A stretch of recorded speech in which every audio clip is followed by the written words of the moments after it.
So welcome back again. और हम लोग पिछले क्लास में क्या पढ़े थे?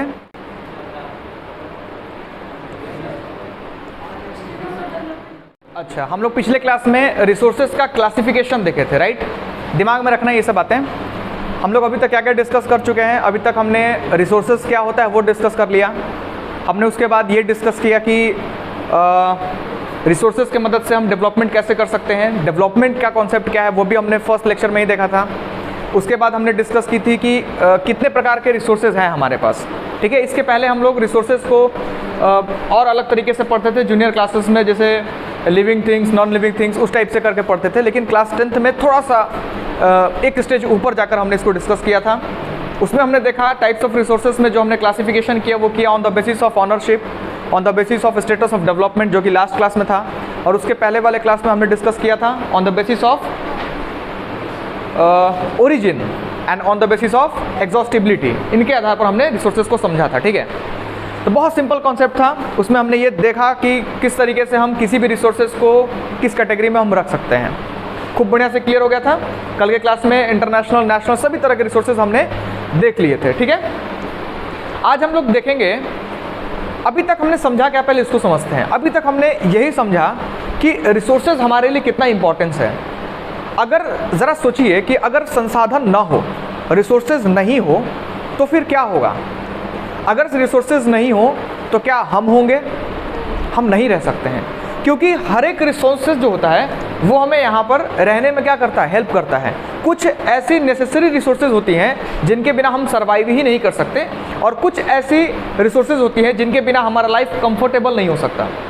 लेट्स एन एग्जांपल कि 2 साल पहले हमारे जैसे इस लोकल एरिया में हमने कभी ये इमेजिन भी नहीं किया था कि हम ऑनलाइन भी क्लास चलाएंगे। था ऐसा कुछ भी? टीचर्स मना करते थे कि फ़ोन से दूर रहिए। अब उन टीचर्स का जो जीवन यापन था वो फ़ोन पे टिक गया कि भाई फ़ोन ले लीजिए वरना पढ़ोगे कैसे और हम पढ़ाएंगे कैसे। बात समझ में आ रही है? तो देखिए किस तरीके से रिसोर्सेज जो होता है वो हमारे हर एक मुश्किलों का, कहते हैं कि जो हमारा समस्या होता है वही नई खोज का साधन होता है ना। एक नई खोज का साधन होता है, इनोवेशन के लिए एक बहुत बड़ा प्रोसेस होता है। तो रिसोर्सेज का बहुत बड़ा इंपॉर्टेंस है। जीवन जीने के लिए तो हमारे पास हवा है, पानी है, रोटी है ना। ये सब चीज़ें हम नॉर्मली कर भी सकते हैं, लेकिन एक अच्छी लाइफ स्टाइल जीने के लिए हमें बहुत सारे रिसोर्सेज का क्या होता है, ज़रूरत होती है। पहले हम जब दूर सफ़र करते थे तो हम बैलगाड़ी से भी सफ़र कर लेते थे। रास्ते उस समय भी तय होते थे कि नहीं होते थे? हमारे पूर्वजों का उठाकर देख लीजिए, वो उस समय भी रास्ते सफ़र करते थे। कहीं आने जाने में 2 घंटे 4 घंटे का समय लगता होगा, तो उस टाइम पीरियड में आने जाने में 2 दिन 3 दिन का समय लगता हो, है कि नहीं? लेकिन अब आप बहुत कम समय में एक जगह से दूसरी जगह चले जाते हैं, बहुत कम समय में अपने आप को एक अलग लेवल पर पहुंचा देते हैं, विकास करते हैं। आपकी फैमिली एक अच्छी लाइफ स्टाइल जीती है, आपके आसपास में एक अच्छा इन्वायरमेंट क्रिएट हो जाता है जिससे आप एकदम एंटरटेनिंग फील करते हैं, आपको स्ट्रेस नहीं मिलता। तो एक तरीके से एक ऐसा माहौल क्रिएट होता है, वो with the help of resources. वो रिसोर्सेज के माध्यम से ही हमारे और आपके बीच में जो एक समझ बन चुकी है वो एजुकेशन के माध्यम से बनी है। हमने पहले बहुत सारी चीज़ें देखी, जैसे कास्ट सिस्टम देखा, हमने बहुत सारी चीज़ें देखी जैसे कि सती प्रथा देखी। ये सब हमारे समाज की एक बुराइयां रह चुकी थी ना। आज इन सब चीज़ों से हम दूर हैं, इन सब चीज़ों से हम क्या हो रहे हैं, दूर जा रहे हैं। वो किसके माध्यम से? एजुकेशन के माध्यम से। और एजुकेशन के लिए हमें बहुत सारे रिसोर्सेज का क्या लेना पड़ा है, सहारा लेना पड़ा है। तो एक अच्छी सोसाइटी का निर्माण हमारे रिसोर्सेज से होता है। तो रिसोर्सेज हमारे लिए बहुत ज़रूरी है, क्योंकि रिसोर्सेज की मदद से हम क्या होते हैं, डेवलप होते हैं, हम विकास करते हैं, है ना। हर दिन हम डेवलप होते हैं। एक समय ऐसा था जब हम लोग बैलगाड़ी से थे, फिर कार पे, और एक टाइम ऐसा भी आ चुका है कि लोग खुद का चार्टर्ड प्लेन भी अफोर्ड करते हैं, राइट? ये भी चीज़ें आती हैं। एक टाइम पीरियड था जब हम गांव में रहते थे या कहीं भी रहते थे तो लाइट कटने के बाद बेना जिसको बोलते हैं वो यूज़ करते थे। यूज़ किए? कितना लोग यूज़ किए हैं, है ना? आजकल तो ओकेजनली यूज़ किए होंगे, अब तो किसी के पास वो होगा भी नहीं, खोजने पे भी नहीं मिलेगा, ठीक है। लेकिन आज का एक समय आ चुका है जहाँ पर आप एयर कंडीशन यूज़ करते हैं, राइट? एक एयर कंडीशन यूज़ करते हैं। लाइट कटने के बाद आप इन्वर्टर यूज़ करते हैं, जनरेटर यूज़ करते हैं। ये सब क्या है? ये आपके लाइफ को क्या बना रहा है, कंफर्टेबल बना रहा है। क्या बना रहा है? कंफर्टेबल बना रहा है। आपके लाइफ को एक अच्छी लिविंग स्टैंडर्ड दे रहा है, और सबको ये पसंद है। ऐसा नहीं है कि किसी को पसंद नहीं, सबको ही चाहता है कि एक अच्छी लाइफ जिए, एक अच्छी स्टैंडर्ड ऑफ लिविंग हम व्यतीत करें। तो ये सब चीज़ें अगर संभव है तो वो सिर्फ और सिर्फ संभव है, वो सिर्फ और सिर्फ रिसोर्सेज से संभव है ना। हम डेवलप होते हैं। इसी हिसाब से अगर हम देखें तो हमारे घर परिवार का विकास होता है, हमारे समाज का विकास होता है, हमारे राज्य का विकास होता है और हमारे राष्ट्र का विकास होता है। तो इसका बहुत बड़ा इंपॉर्टेंस है। दूसरी बात, ये रिसोर्सेज जो हमारे पास हैं वो हमें फ्री ऑफ गिफ्ट मिला है ना, एक गिफ्ट के रूप में फ्री नेचर की तरफ से हमें फ्री कॉस्ट में मिला, मतलब हमें इसके लिए कोई कीमत चुकानी नहीं पड़ी है। ऐसा नहीं है कि हमने बहुत बड़ी कीमत चुकाई और हमें उसके बदले में रिसोर्सेज मिला है। ये रिसोर्सेज हमें कैसे मिला है? फ्री ऑफ गिफ्ट मिला, एकदम फ्री ऑफ कॉस्ट, कोई चार्जेस के देने नहीं पड़े हैं। और ह्यूमन नेचर में क्या होता है कि जो चीज़ें हमें फ्री में मिलती है हम उसका इज्जत नहीं करते हैं, ये ह्यूमन नेचर में आता है। और इसी का खामियाजा हमें भुगतना पड़ रहा है आज के समय में, जो ग्लोबल वार्मिंग आप देखने को मिलता है। समझिए कॉन्सेप्ट को, थोड़ा सा ध्यान दीजिए। थोड़ा सा हम क्या बताने की कोशिश कर रहे हैं? हम ये कह रहे हैं कि आपको जो ये ट्रीज़ मिले, ये जो फॉरेस्ट मिले, आपको जो ये वाटर मिले, आपको जो ये फ्रेश एयर मिले, ये जो भी चीज़ें आपको मिली हैं, आपको जो ये पहाड़ मिले हैं जो आपके क्लाइमेटिक इफेक्ट को कंट्रोल करता है, क्लास 9th में पढ़े होंगे, है ना, एल्टीट्यूड वगैरह and all that, physical features जो होते हैं वो हमारे क्लाइमेटिक कंडीशन को चेंज करता है। अगर मान लीजिए भारत के नॉर्दर्न ईस्टर्न पार्ट में वो तिब्बत प्लेटू नहीं होता तो नॉर्दर्न पार्ट में क्या हम सर्वाइव कर पाते? उधर से आने वाली कोल्ड एयर बिहार और उत्तर प्रदेश में आपको रहने लायक ही नहीं छोड़ती, इतना ज़्यादा ठंडा होता। तो वो जो आपका प्लेटू है वो आपके लिए क्या है? एक प्रकार से रिसोर्स है जो आपको हेल्प कर रहा है कि आप वहाँ पर सर्वाइव कर सकते हैं। तो नेचर ने आपको इतनी सारी चीज़ें फ्री में दी हैं, और जो चीज़ें हमें फ्री में मिलती है हम उसका कभी भी कदर नहीं करते, उसका रिस्पेक्ट नहीं करते। यही सबसे बड़ी कमी है और उसी को हमें क्या करना है? सुधारना। और वही आज का टॉपिक है। आज का टॉपिक है डेवलपमेंट ऑफ रिसोर्सेज। अभी तक हमने देखा रिसोर्सेज के थ्रू डेवलपमेंट, लेकिन अब हम क्या देखेंगे? Development of resources. क्योंकि आज के समय में अभी तक में हमने क्या किया है कि रिसोर्सेज को इतना ज़्यादा एक्सेसिव यूज़ किया है, इतना ज़्यादा एक्सेसिव यूज़ किया है कि उससे हमारे समाज में क्या होने लगी है? कुछ समस्याएं उत्पन्न होने लगी है, जिससे इस बात का तय शर्त यह है, एकदम फिक्स्ड है कि आगे आने वाली जो जनरेशन है वो क्या करेगी? सफ़र करेगी। एक छोटा सा एग्जांपल हम अभी लेकर चलते हैं। जैसे अभी कोविड-19 का सिचुएशन चल रहा है ना, एक ऐसा एपिडेमिक है जिससे सभी लोग जूझ रहे हैं, पूरी दुनिया जूझ रही है। भारत में एक ऐसी सिचुएशन अभी निकल कर आई थी जिसमें ऑक्सीजन सिलेंडर्स के लिए लोग लड़ाई कर दिए थे, है ना, दिक्कतें आने लगी थी लोगों के घर में। मतलब ऐसी सिचुएशन थी कि हर व्यक्ति इस बात से डर रहा था कि मेरे घर में कोई बीमार ना पड़े, वरना मैं सिलेंडर कहाँ से लेकर आऊँगा। ऐसी चीज़ें न्यूज़पेपर में सब जगह आपने पढ़ा था, है ना, बहुत सारी समस्याएं देखने को मिली थी। ऑक्सीजन हमारे इन्वायरमेंट में है, उसके बावजूद भी हमें ऑक्सीजन की कमी हो गई, हमें दूसरे कंट्री से मंगानी पड़ी। इसकी रिस्पॉन्सिबिलिटी किसकी है? क्या हम इसके जिम्मेवार हैं कि नहीं हैं? बिल्कुल हम जिम्मेवार हैं। आपको एक एग्जांपल देकर समझाते हैं। आज के समय में कोई भी गार्जियन जब एक ज़मीन खरीदता है तो वो अपने बच्चों का मुंह देखता है कि मेरे पास कितने बच्चे हैं? अच्छा, मेरे 2 बच्चे हैं, है ना। अच्छा, 2 बच्चे हैं तो हम एक काम करते हैं, 1 कट्ठा ज़मीन खरीदते हैं जिसमें आधे कट्ठे इसका और आधे कट्ठे इसका। वो कभी भी ये सोच के नहीं खरीदते कि 2 बच्चे हैं, दोनों को ऑक्सीजन भी चाहिए, तो प्लांट लगाने के लिए आधा कट्ठा प्लांट्स के लिए। ऐसा कोई करता है? बहुत कम, ना के बराबर। शौकिए लोग करते हैं, ज़रूरत के हिसाब से कोई नहीं करता।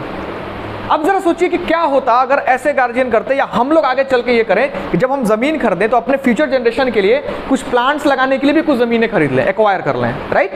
तो उसमें कैसा होगा? क्या एक अच्छा इन्वायरमेंट हमारे आसपास में नेचर क्रिएट होगा कि नहीं होगा? क्या हमें सिलेंडर के लिए, गैस के लिए, ऑक्सीजन के लिए हमें किसी दूसरे के पास जाना पड़ेगा? वो हमारे इन्वायरमेंट में अवेलेबल होगा। आपको बता दें कि पूरी पृथ्वी की 25% ऑक्सीजन जो है वो अमेज़न से आती है। पूरी पृथ्वी की जो 25% ऑक्सीजन जो है वो कहाँ से आती है? अमेज़न से आती है। और अमेज़न जंगल में भी इतने ज़्यादा पेड़ों की कटाई हुई कि ऑक्सीजन का लेवल क्या हो गया है? कम हो गया और ग्लोबल वार्मिंग बढ़ गई है। पॉइंट कीजिए इस बात को। Why do we need for the development of resources? Why do we have to take steps for the conservation of resources?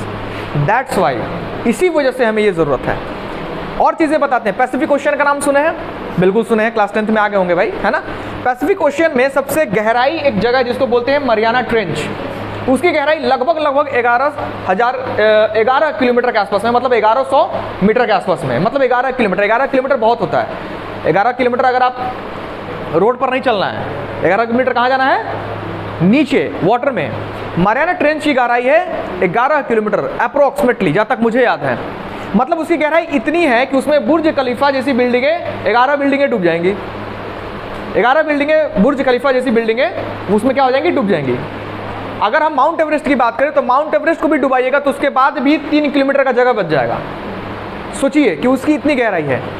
उस गहराई में 2017 के पहले पहले तक कोई व्यक्ति पहुंच नहीं पाया था। उसके बाद एक अमेरिकन व्यक्ति गया था जिसने पहले भी ट्राई कर रखी थी, तो वो गया था 2017-18 के आसपास में। एग्जैक्ट मुझे डेट याद नहीं है, लेकिन आप समझने के लिए आपके लिए काफ़ी है।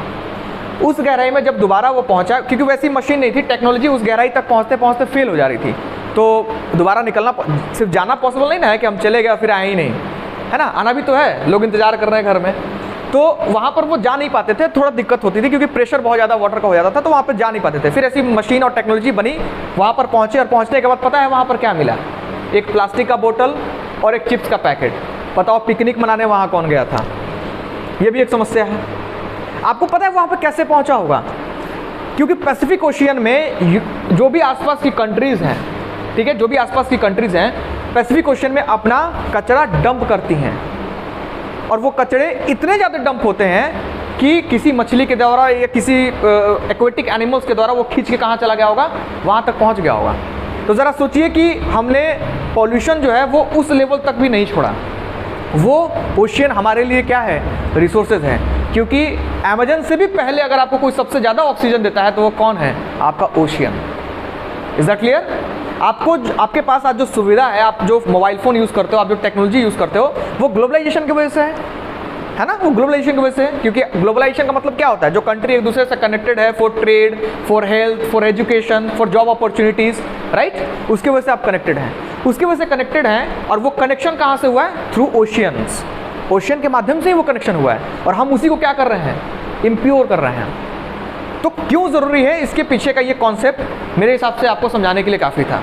क्लियर हो गया?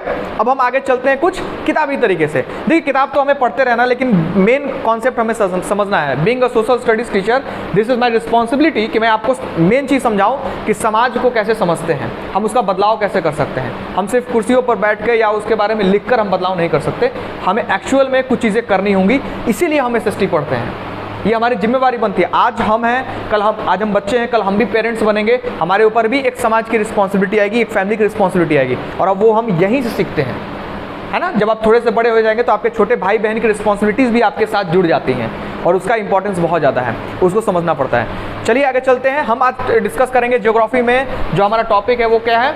Development of resources.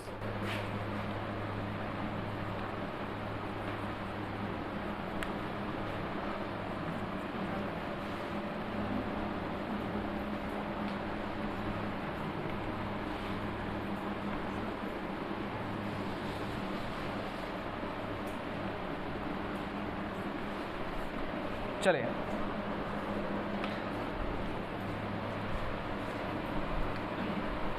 सबसे पहले आप लोग कॉपी निकालिए, कुछ पॉइंट्स हम लोग लिखते हैं और उस पॉइंट्स के हिसाब से हम लोग डिस्कस करेंगे, ठीक है?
बात नहीं कर रहे हो, बिल्कुल भी बहुत ज़्यादा बात कर रहे हो तुम।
चलिए शुरू करते हैं। सब लोग का हो गया, किसी का बाकी भी है? आइए एक एक पॉइंट पर चर्चा करते हैं और उसके बाद आगे बढ़ते हैं। देखिए क्या कह रहा है पॉइंट, कह रहा है कि resources are essential for human survival. जैसे कि थोड़ी देर पहले हमने क्या डिस्कस किया था कि जो संसाधन होते हैं, जो रिसोर्सेज हैं, वो मानव के जिंदा रहने के लिए, ठीक है, बहुत ज़रूरी है। हमें जीवित रहने के लिए रिसोर्सेज का होना बहुत ज़रूरी है। अगर वाटर नहीं होगा, अगर एयर नहीं होगा, तो क्या हम सर्वाइव कर पाएंगे? ये दो तो बेसिक रिसोर्स है जो हमें चाहिए। चलिए वाटर और एयर है, लेकिन सॉइल नहीं होगा तो क्या हम सर्वाइव कर पाएंगे? हम फूड कहाँ उगाएंगे, राइट? तो ये सब बेसिक नीड है जो हमारे सर्वाइवल के लिए ज़रूरी होती है, वो हम रिसोर्सेज से क्या करते हैं, फुलफिल करते हैं। बाकी इसके अलावा जो रिसोर्सेज हैं वो हमारे लिविंग ऑफ स्टैंडर्ड को कंफर्टेबल बनाता है, वो सब चीज़ें अलग बात है। लेकिन सर्वाइवल की जब हम बात करें तो रिसोर्सेज हमारे लिए बहुत ज़रूरी हो जाती हैं। By utilization of natural resources, humans have created their own world. अभी क्या है कि जो रिसोर्सेज हैं उसका हम एक्सेसिव यूज़ करके हमने अपनी एक अलग दुनिया बनाई है। पहले के समय में जब हम आदि मानव थे, उस समय हमारे पास घर नहीं होता था, उस समय हमारे पास गाड़ियाँ नहीं होती थी, हमारे पास टेबल कुर्सी या बड़े बड़े फ्लैट या फिर बहुत लग्जरियस लाइफ हमारा नहीं होता था। तो उस समय में हमारे पास जो भी था, जो भी दुनिया थी, वो नेचुरल दुनिया थी। लेकिन आज के समय में हमने नेचर से अपनी एक आर्टिफिशियल दुनिया बनाई है। एक ऐसी दुनिया जहाँ पर हम बहुत ही लग्जरियस लाइफ जी रहे होते हैं, बहुत ही कंफर्टेबल लाइफ जी रहे होते हैं। हमने बिल्डिंग्स बनाए, हमने हाउसेस, घर बनाए, हमने मीन्स ऑफ ट्रांसपोर्ट को प्रमोट किया, हमने कम्युनिकेशंस को प्रमोट किया, हमने इंडस्ट्रीज़ लगाई। और इन सब चीज़ों को जो हमने यूज़ किया आज के समय में, आप मुझे बताइए कि क्या ये सभी रिसोर्सेज के डिप्लेशन का और एनवायरनमेंट के खतरे में आने का कारण है कि नहीं? खुद देखिए, जो हम घर बनाते हैं उन घरों में हम एसी, फ्रिज वगैरह आज के समय में रखते हैं। उनसे निकलने वाले CFC गैस जो होते हैं वो सारे हमारे एनवायरनमेंट के लिए फ़ायदेमंद होते हैं कि नुकसानदेह होते हैं? बहुत नुकसानदेह होते हैं। ठीक है, हमने एक अलग दुनिया बनाई है। हमने बिल्डिंग्स बनाए, मल्टी स्टोरेड बिल्डिंग्स बनाए, सेम काम। मीन्स ऑफ ट्रांसपोर्ट, इससे निकलने वाले जो स्मोक है वो आप समझ सकते हैं। अगर आप दिल्ली जैसे पॉपुलेटेड स्टेट में चले जाएं तो विदाउट मास्क आपको अस्थमा की बीमारी होनी तय है। अगर आप वैसे स्टेट में चले जाएं, अगर छोड़िए दिल्ली तो बहुत दूर है, अगर आप पटना ही चले जाएं और उसके आउटर एरिया में एक बार चक्कर लगा कर देखिए, आपको चक्कर लगाना बड़ा मुश्किल हो जाएगा। आप अच्छे से स्मेल नहीं कर सकते, इतना ज़्यादा कचरा है। इतना ज़्यादा पॉल्यूशन है वहाँ पे। तो ट्रांसपोर्ट भी क्या है, एक प्रकार का हमारे लिए क्या है, बहुत लग्जूरियस चीज़ है, बहुत अच्छी चीज़ है, बहुत समय पे हम पहुँच जाते हैं, लेकिन वो कहीं ना कहीं हमारे रिसोर्सेज के डिप्लेशन का बहुत बड़ा कारण है। इसके बाद बात करते हैं कम्युनिकेशंस, इससे निकलने वाली जो तरंगे हैं, कम्युनिकेशंस जो होता है, आज के समय में कम्युनिकेशन गैप खत्म हो चुका है। हम आसानी से एक फ़ोन लगाते हैं और बहुत दूर बैठे व्यक्ति से तुरंत कनेक्ट कर जाते हैं। लेकिन ज़रा सोचिए जो ये कम्युनिकेशंस हैं, क्या ये हमारे इकोलॉजिकल बैलेंस को हार्म करता है कि नहीं करता है? इसके ऊपर मूवी बनाई गई थी 2.0, समझने के लिए काफ़ी है। वो एक्चुअल में होता है, वो एक्चुअल में होता है। लोगों के हार्ट की बीमारी हो जाती है, अगर कोई हार्ट का पेशेंट है उसके सामने आप मोबाइल रख दीजिए, वो भड़केगा, ठीक है, अगर उसको पता है कि उसके वजह से वो भड़केगा, क्योंकि कोई जल्दी जाना नहीं चाहता, तो प्रॉब्लम है भाई, ठीक है। तो हार्ट का अगर कोई पेशेंट है और उसके सामने फ़ोन आप रख दीजिए, वो वाइब्रेट करेगा, उससे निकलने वाला वाइब्रेशन से उसको और बीमारी क्या हो जाएगी, बढ़ जाएगी। तो ये बहुत बड़ा कारण है। इंडस्ट्रीज, इससे निकलने वाला स्मोक, इससे निकलने वाले केमिकल, वाटर वेस्टेज, वो सब हमारे सॉइल, हमारे वाटर को, हमारे एयर को क्या कर रहे हैं, प्रमोट कर रहे हैं। लेकिन हमने क्या किया, एक अलग दुनिया बनाई है, ठीक है। आगे समझते हैं। Humans are depleting resources to satisfy their need, इसको नीड को चेंज करके लिख दीजिए ग्रीड, ठीक है। जब हम कोई भी चीज़ का उपयोग अपनी ज़रूरत के लिए करते हैं तो वो चीज़ हमारे लिए नुकसानदेह नहीं होती। आप शुगर खाइए, चीनी खाइए, बोलते हैं चीनी में बहुत ज़्यादा कैलोरी होता है ना। लोग जिसको शुगर की बीमारी होती है वो शुगर नहीं यूज़ करता है ना। अगर शुरू से ही आप शुगर को कंट्रोल करके खाएंगे तो आपके लिए हानिकारक होगा क्या? कभी नहीं होगा। लेकिन जब आप उसका एक्सेसिव यूज़ करेंगे तो हो सकता है आपको तरह तरह की बीमारियाँ दें, कोई भी चीज़। तो अगर आप ज़रूरत के हिसाब से रिसोर्सेज का यूज़ करते तो नो डाउट आप सस्टेन रहते, लेकिन आपने लालच के हिसाब से रिसोर्सेज का यूज़ किया है, और लालच कभी भी ख़त्म नहीं होती है। ज़रूरत ख़त्म हो सकती है, लालच कभी भी ख़त्म नहीं हो सकती है। आज तक किसी की भी लालच पूरी नहीं है, इसीलिए बचपन से हमें पढ़ाई जाती है कि लालच क्या होती है, एक बुरी बला है, उसको अपने साथ नहीं रखना चाहिए। हर व्यक्ति को विकास करने का, डेवलप होने का, एक अच्छी लाइफ स्टाइल, एक अच्छी स्टैंडर्ड ऑफ लाइफ जीने का क्या होता है, लालच होता है। और उसी के चक्कर में हम रिसोर्सेज को क्या करते हैं, डिप्लीट करते हैं, बहुत धड़ल्ले से डिप्लीट करते हैं।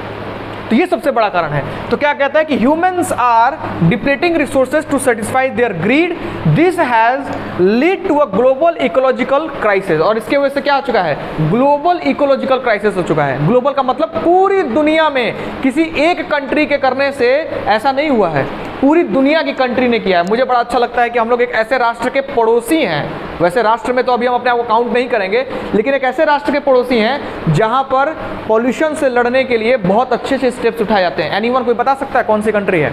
हम पड़ोसी बोल दिए हैं, इसमें से आपको क्लू मिल जाना चाहिए। चाइना, दुनिया का सबसे ज़्यादा पॉल्यूशन वहीं पे है, और बीमारियों का घर है भाई। क्या बात बोलते रहे हो, नाम मत लो, कोविड फैल रहा है उसका। बिल्कुल नहीं। हाँ बोलिए। नेपाल, बहुत खराब स्थिति है उसका। बिल्कुल नहीं। Bhutan is the correct answer. Bhutan और नेपाल के बीच में हमारा एक सैंडविच स्टेट है, उसका नाम है सिक्किम। उसको सैंडविच स्टेट के नाम से बोलते हैं। वो NTSE national talent search exam में भी आपका वो क्वेश्चन आया था कि which state is considered as a sandwich state. Sandwich state इसलिए बोलते हैं क्योंकि वो दो कंट्री के बीच में सैंडविच की तरह है ना। हम तो देखे भी नहीं, आप लोग खाए जरूर होंगे, ठीक है। तो वो सैंडविच की तरह है। हम लोग वो ब्रेड के अंदर आलू पराठा जरूर खाए हैं, लेकिन वो आलू पराठा टाइप का होता है ना, दो तरफ ब्रेड और बीच में आलू, तो उसी टाइप का शायद बनता है ना, ब्रेड आलू वगैरह। हाँ, तो उसी टाइप का शायद बनता है सैंडविच। चलिए समझते हैं यहाँ पे क्या बोल रहा है कि वो जो भूटान जो है ना, भूटान एक ऐसी कंट्री है, एक ऐसी कंट्री है जो पॉल्यूशन से बहुत दूर रहती है, बहुत दूर। वहाँ पे जब किसी प्रिंस का जन्म होता है तो वहाँ पर ट्री प्लांटिंग होता है, बहुत बड़े पैमाने पर ट्री प्लांटिंग की जाती है। दूसरी बात, एक मेरा फ्रेंड है, one of my friend who visited there, वो वहाँ घूमने के लिए गया था।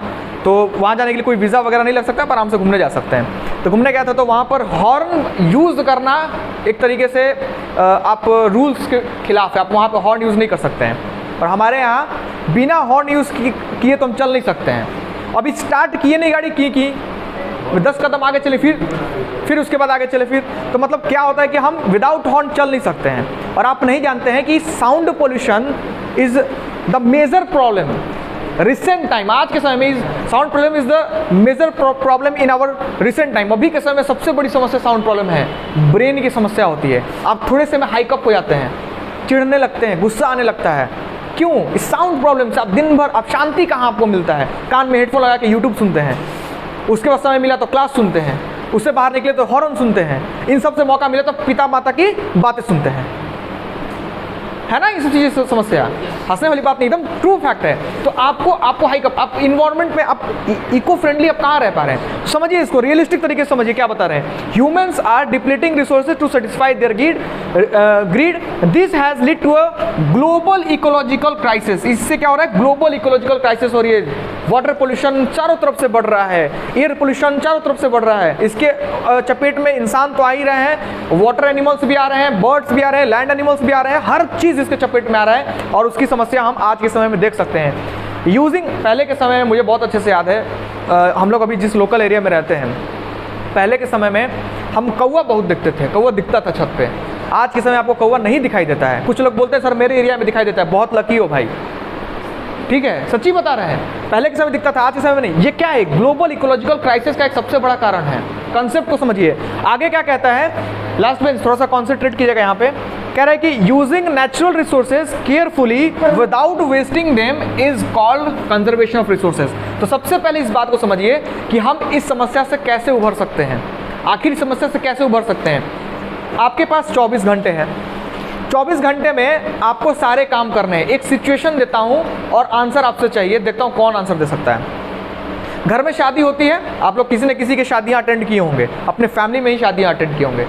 24 घंटे का समय होता है ना, पर डे तो 24, ऐसा नहीं है शादी के समय में आपके दिन होते हैं 48 घंटे के, टाइम आपके पास उतना ही होता है। और उसी समय में आपको सारी चीज़ें मैनेज करनी होती है। खाने वाले को देखना होता है, गेस्ट वाले को देखना होता है, किसी को लेने जाना होता है, तुरंत किसी को छोड़ने जाना होता है, किसी को पैसे भी देना है, किसी से पैसे भी लेना है, हिसाब भी देना है, हिसाब भी लेना है। सब चीज़ें घर में क्या होते हैं, बहुत ज़्यादा काम बढ़ जाता है, ठीक है। और सारे काम करने एसेंशियल, कोई आप काम को स्किप नहीं करते हैं, वरना घर के फैमिली मेम्बर है मुँह फुला कर बैठने के लिए, आपका भी फुला कर बैठाने के लिए, तो दोनों कंडीशन होते हैं। उससे बचने के लिए हम क्या सिचुएशन अपनाते हैं बताइए। अगर हमें कोई भी काम करना होता है तो उस कंडीशन में हम क्या करते हैं, एनीवन? अलग अलग काम को अलग अलग लोगों को सौंपते हैं, टाइम के हिसाब से सौंपते हैं, जिम्मेवारी देते हैं, रिस्पॉन्सिबिलिटी देते हैं। मतलब हम प्रॉपर एक प्लान तैयार करते हैं कि किस काम को कैसे करना है। सेम चीज जब रिसोर्सेज की ये दिक्कत है तो हमें भी क्या करना होगा, प्लानिंग करना होगा। और उसी को क्या बोलते हैं, रिसोर्सेज प्लानिंग। किस लिए, for the conservation of resources. अगर हम प्लानिंग नहीं करेंगे तो हम फिर कुछ दिन के बाद जो आप एसी में रह रहे हैं उसमें नहीं रहेंगे। एक समय आएगा, एक टाइम, सुन लीजिए ध्यान से, प्लीज लिसन टू मी, एक मिनट, एक चीज ध्यान से सुन लीजिए। जरा सोचिए कि आज से 20 ईयर्स अगो, मतलब अगर हम पहले की, बिफोर की बात करें, 20 साल पहले की, 10 साल पहले की अगर हम बात करें, बात की नहीं पहले की, तो उस कंडीशन में क्या होता था कि लोगों को कहीं जाना होता था, ट्रैवल करना होता था, तो उनको वाटर बोतल खरीदने की ज़रूरत नहीं होती थी। जगह जगह पर चापाकल होते थे। 20 साल 30 साल पहले की मैं बात कर रहा हूँ, जगह जगह चापाकल खरीदने होते थे। आप अभी 20-30 साल के हुए भी नहीं हैं, लेकिन मैं आपको एक सिचुएशन दे रहा हूँ, आप इस चीज़ को समझ सकते हैं, अपने फैमिली से सुन के, समझ के, मूवीज़ में, हर जगह देख के आप उसको रिलेट कर सकते हैं। आप जब ट्रैवल करते थे आपको वाटर बोतल खरीदने की जरूरत नहीं पड़ती थी, लेकिन आज आप बिना वाटर बोतल खरीदे आप ट्रैवल नहीं कर सकते हैं। मतलब पानी की क्या हो चुकी है, दिक्कत आ चुकी है। मुझे जहाँ तक फील होता है वो दिन दूर नहीं है जब पेरेंट्स आपको बैग में ऑक्सीजन सिलेंडर लगा के भेजेंगे, बेटा लंच के पहले इतना ले लेना, लंच के बाद इतना ले लेना। ये सिचुएशन आते देर नहीं लगेगी। जिस तरीके से हम एयर को क्या कर रहे हैं, पॉल्यूट कर रहे हैं। बात समझ में आ रही है? मास्क की ज़रूरत आज के समय हम कोरोना से बचने के लिए करते हैं, लेकिन आपको बता दें कि मास्क की ज़रूरत हमें बहुत पहले से ही थी, जिस समय पॉल्यूशन बढ़ रहा था। And I am one of them, जो हम बहुत पहले से यूज़ कर रहे हैं मास्क, क्योंकि लगातार क्लास की वजह से हमको राउंड करना पड़ता है, institute to house, house to institute, उसके बाद फिर इंस्टीट्यूट टू क्लास, फिर उसके बाद back to class, back to home. इस तरीके से वजह से हमको थोड़ा ट्रैवल करना पड़ता है। उस सिचुएशन में क्या होता था कि डस्ट मेरे माउथ में, मेरे नोज से मेरे बॉडी में इंटर करता था, बिकॉज बाइक से जाना है। अब उसकी वजह से मेरे ब्लड में इम्प्यूरिटी आ गई डस्ट की वजह से, मेरे को सांस लेने में थोड़ा सा दिक्कत वगैरह आने लगी। मैंने डॉक्टर को चेकअप कराया, उसने बोला कि सर आपको डस्ट से एलर्जी, आप डस्ट से दूर रहिए। यार डस्ट तो हम उड़ाते नहीं हैं और ना डस्ट वाली जगह पे जाते हैं। तो बोला कि गाड़ी वगैरह ज़्यादा चलाते हैं, हाँ, तो आसपास में जो पॉल्यूशन है सर उसके वजह से दिक्कत है, आपको कुछ दवाइयाँ देते हैं। एक चीज़ यूज़ कीजिएगा, मास्क। और तब से हम मास्क के बिना नहीं चलते हैं। कोरोना तो बाद में आया, तब हम देख रहे हैं कि लोग लगाने लगे, लेकिन हम बहुत पहले से लगाते थे। तो पॉल्यूशन की ये सबसे बड़े कारण है। इससे कैसे बचेंगे, बहुत सारे स्टेप्स हैं, हम बोर्ड के हिसाब से समझेंगे। तो सबसे पहला क्वेश्चन यहाँ पर बनता है, what is the need of for the development of resources. Answer बन जाएगा कि नहीं बन जाएगा? क्यों ज़रूरत है रिसोर्सेज के डेवलपमेंट के लिए? क्योंकि अगर हम रिसोर्सेज का डेवलपमेंट नहीं करेंगे, जिस तरीके से हमने रिसोर्सेज को ग्रिड के हिसाब से यूज़ किया है, अपनी नीड को सेटिस्फाई करने के लिए एक नई दुनिया बनाई है, और अगर हम उसको कंजर्व नहीं करेंगे तो आने वाली जो जनरेशन होगी वो सफ़र करेगी। और मुझे नहीं लगता कि जिस तरीके से हम यूज़ कर रहे हैं हमको आगे आने वाली जनरेशन को सफ़र करना पड़े। हम ही लोग सफ़र कर सकते हैं, उसमें ज़्यादा दिन दूर नहीं है। ठीक है, तो आगे चलते हैं। ये हम समझ गए, यहाँ तक कितने लोग क्लियर हो गए? हैंड रेज कर दीजिए। Very good. अगर वीडियो में किसी को प्रॉब्लम हो तो आप ऐप के जरिए क्वेश्चन सेंड कर सकते हैं, आपके सारे सवाल का जवाब दिया जाएगा। आगे चलते हैं। ये क्वेश्चन हो गया, उसके बाद हम लोग टाइम टू टाइम क्वेश्चंस भी प्रैक्टिस करेंगे। जब हम चलेंगे क्वेश्चन के हिसाब से तो बहुत मजा आने वाला है। ध्यान से समझते चलिए। तो अब क्या जरूरत है हमें? रिसोर्सेज को कंजर्व करने के लिए। रिसोर्स को कंजर्व करने के लिए किस चीज़ की जरूरत होती है? रिसोर्स को प्लानिंग करने की। ठीक है, किस लिए? ताकि हम अपने रिसोर्सेज को क्या कर सकें? कंजर्व कर सकें। इसका मतलब रिसोर्सेज के माध्यम से जो हमारा डेवलपमेंट होता है उसको क्या कर सकें? सस्टेन कर सकें। क्या कर सकें? सस्टेन कर सकें। Is that clear? सस्टेन का मतलब स्थिर कर सकें। तो यहीं से एक कॉन्सेप्ट आता है सस्टेनेबल डेवलपमेंट, और बोर्ड में इससे क्वेश्चन बनता है। डेवलपमेंट ऑफ रिसोर्सेज से जो आपका क्वेश्चन बनेगा, इसके बनने के चांसेस आपके 70% हैं। मेरे हिसाब से सस्टेनेबल डेवलपमेंट के जो क्वेश्चंस बनते हैं उसके 100% रहते हैं। किसी ना किसी सेट में आपका क्वेश्चन आ ही जाता है। व्हाट इज सस्टेनेबल डेवलपमेंट या what is sustainable economic development? Is that clear और नॉट? क्वेश्चन समझिएगा, ध्यान से आंसर हो जाएगा बिल्कुल सटीक। सस्टेनेबल डेवलपमेंट का मतलब क्या होता है? तो हमारा ये नेक्स्ट टॉपिक है सस्टेनेबल डेवलपमेंट। ध्यान से देखते हैं।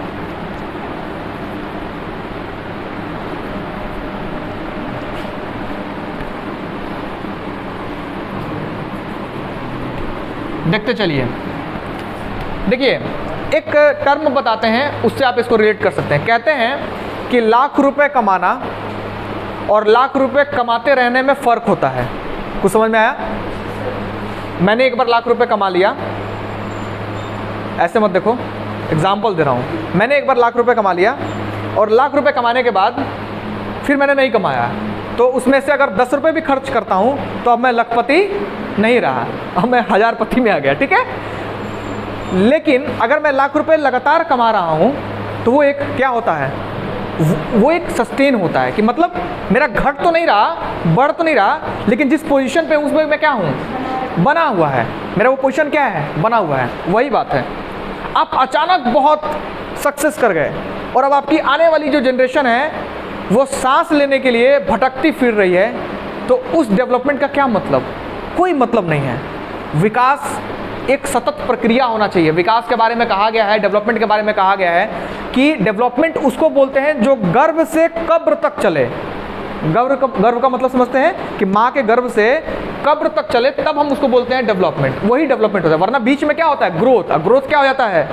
रुक जाता है। याद है फर्स्ट क्लास में बताए थे, ग्रोथ फिक्स्ड है, एक टाइम पीरियड के बाद बढ़ जाएगा, एक टाइम पीरियड के बाद रुक जाएगा, वो आपका हमेशा नहीं चलेगा, लेकिन डेवलपमेंट हमेशा होते रहना चाहिए। तो कॉन्सेप्ट समझिए डेवलपमेंट का कि डेवलपमेंट आप तब कह सकते हैं जब वो डेवलपमेंट में क्या है? सस्टेनेबिलिटी आए। और सस्टेनेबल डेवलपमेंट किसे बोलते हैं? इसको लिखवाएंगे बोर्ड पर, ध्यान समझिएगा। सस्टेनेबल डेवलपमेंट का मतलब क्या होता है? सबसे पहले इसको आप लिख लीजिए। सबसे पहले आप सस्टेनेबल डेवलपमेंट को लिख लीजिए, इसका मतलब क्या होता है। ठीक है,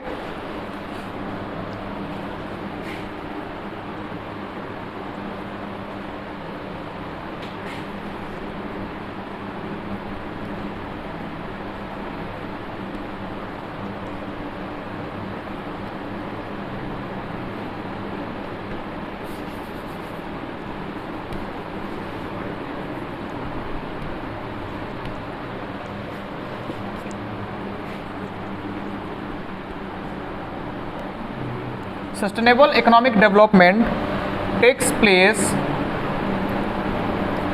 without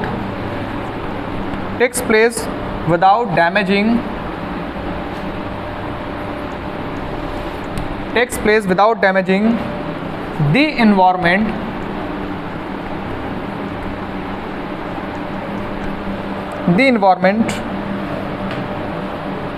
and डेवलपमेंट। ध्यान समझते चलिए। Sustainable development, sustainable economic development या sustainable development both are same thing, takes place without damaging the environment, and development in the present development in the present should not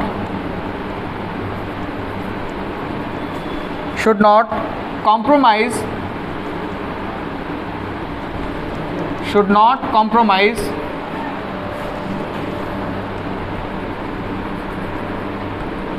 with the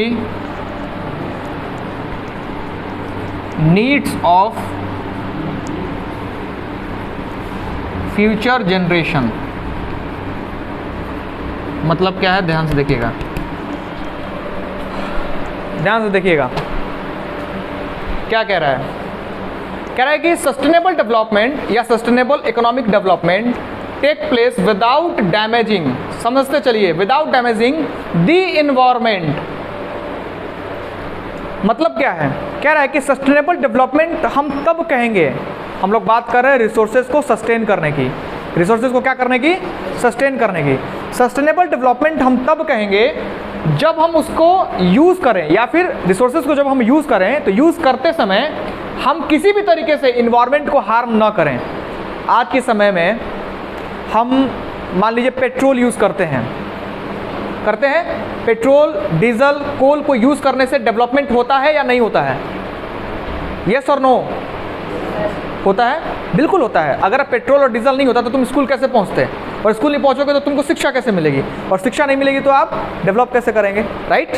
है ना? हम कैसे school पहुंचेंगे, हम कैसे institute पहुंचेंगे? Point को समझिए। आपके फादर या आपकी मदर जो भी जॉब करती हैं वो डेस्टिनेशन पे कैसे पहुंचेंगी? क्लियर है ना? चलिए इसका, अच्छा जो चीज़ें, चलिए हम तो पैदल चल जाएंगे सर, पहले के लोग जाते थे पैदल, नदियाँ पार कर करके जाते थे, हम भी स्ट्रगल करेंगे, हम भी चल जाएंगे।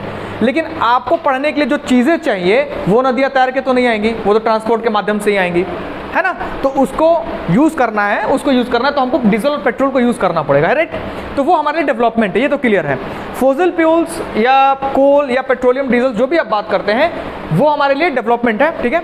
लेकिन जब अगर हम उसको यूज़ करते हैं और उसके वजह से हमारे इन्वायरमेंट को हार्म होता है तो हम उसको डेवलपमेंट नहीं कहेंगे। समझिएगा ध्यान से।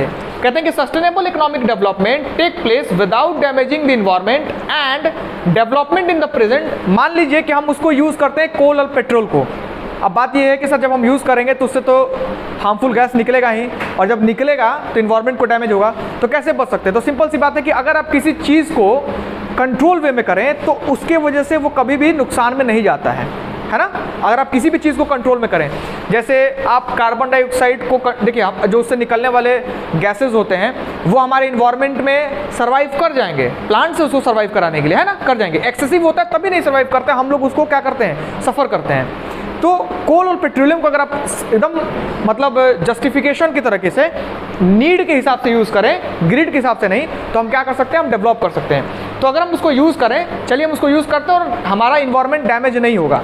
लेकिन दूसरी बात क्या होती है कि अगर हम उसको यूज़ कर रहे हैं तो यूज़ करने के साथ साथ में development in the present should not compromise with the need of future generation.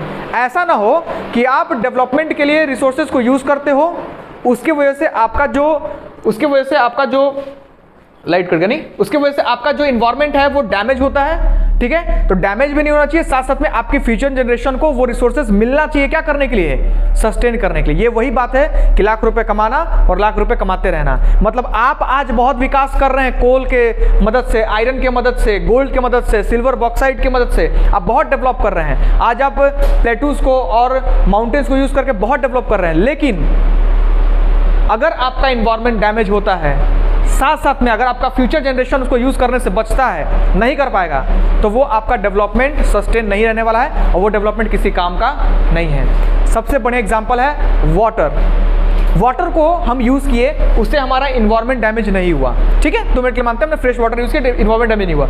लेकिन उसको एक्सेसिव इतना यूज कर गए कि हमारे फ्यूचर जनरेशन को वाटर मिल नहीं रहा है, तो वो किस प्रकार का डेवलपमेंट है? वो सस्टेनेबल डेवलपमेंट नहीं है और वो किसी प्रकार का डेवलपमेंट, वो लिमिट समय के लिए डेवलपमेंट है। Is that clear? तो उसके लिए हमें क्या करना होगा, डेवलपमेंट को सस्टेन करने के लिए हमें रिसोर्स प्लानिंग करनी होगी। सस्टेनेबल डेवलपमेंट की जो चर्चा थी वो साउथ अमेरिका में की गई थी, ब्राज़ील देश के रियो डी जेनेरियो शहर में। अगर मैं आपके सामने मैप बनाऊं तो मैप कुछ इस तरीके से है, ठीक है? एक नॉर्मल सा बना रहे हैं, अब जरा समझिए ध्यान से।